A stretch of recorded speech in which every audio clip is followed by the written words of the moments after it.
కర్నూలు జిల్లా ఆలూరు నియోజకవర్గంలో కొన్ని రోజులుగా వర్షాలు బీభత్సం సృష్టిస్తున్నాయి. ఈ వర్షాలతో తమ పంటలకు భారీ నష్టం వాటిల్లిందని రైతులు వాపోతున్నారు. రైతాంగాన్ని ప్రభుత్వం ఆదుకోవాలని సిపిఎం పార్టీ నేతలు డిమాండ్ చేశారు.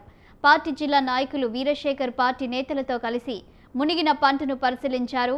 పంటలు కుళ్లిపోతున్నాయని, రైతులు తీవ్ర ఇబ్బందులు పడుతున్నారని తెలిపారు. నష్టపోయిన ప్రతి రైతుకు ఎకరాకు 50,000 పరిహారం ఇవ్వాలని సూచించారు. రైతులకు నష్టపరిహారం అందించేందుకు మండల వ్యవసాయ అధికారికి వినతి పత్రం అందించారు.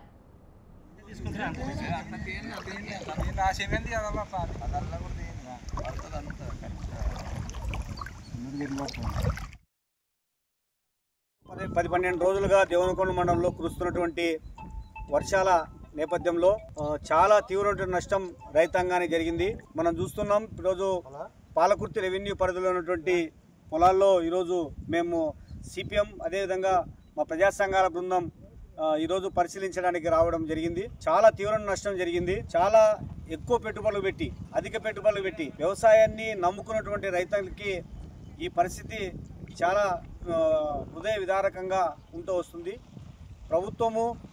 ప్రభుత్వ అధికారులు, రెవెన్యూ అధికారులు, అదేవిధంగా వ్యవసాయ